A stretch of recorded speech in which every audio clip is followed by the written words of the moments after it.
ঘরোয়া পদ্ধতিতে করেই খুব সহজেই মজাদার হালিম রান্না করে ফেললাম, একদম সহজেই হাতের ডাল চাল দিয়ে সহজেই রান্না করে ফেললাম হালিম। অবশ্যই সাথে থাকবেন। এখানে আমি মাছ রান্না করে নিয়েছি। এখানে মাছের জন্য মশলা কষিয়ে নিয়েছি ভালো করে, পেঁয়াজ ভেজে সব রকমের মশলা দিয়ে এখানে আমি ভালো করে কষিয়ে নিয়েছি।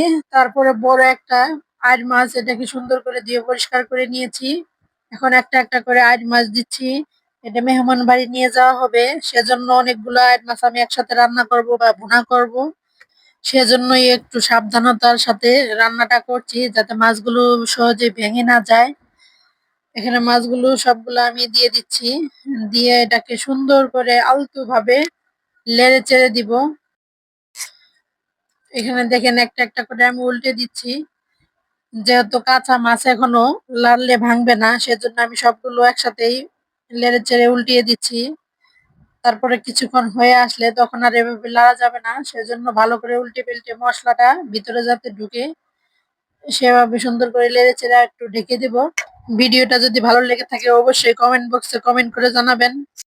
পাশেই চুলায় আমি হালিমের জন্য মাংস রান্না করে ফেলেছি। এই মাংসতে যে ডালগুলো আমি ভিজিয়ে রেখেছিলাম আধা ঘন্টা আগে, ডালগুলো ভিজিয়ে রাখার কারণে খুব সুন্দর ফুলে গেছে ডালগুলা, মানে সিদ্ধ হয়ে গিয়েছে।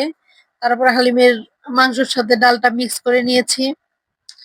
মিক্স করে এটাকে সুন্দর করে নেড়ে চেড়ে একটু ঘন হওয়া পর্যন্ত আমি রান্না করতে থাকবো।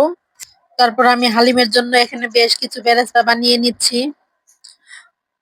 বেরেস্তা সুন্দর করে নেড়ে চেড়ে যে ভাজা প্রায় আমার হয়ে গিয়েছে।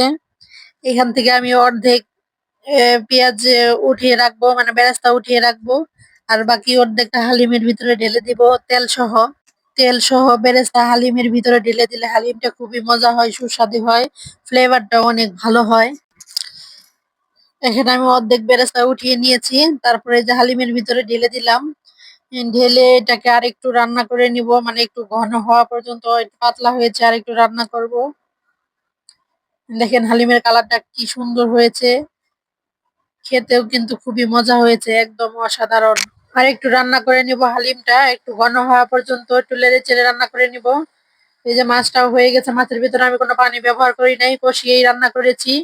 কেমন হয়েছে অবশ্যই কমেন্টে জানাবেন। ধন্যবাদ সবাইকে, আসসালামু আলাইকুম।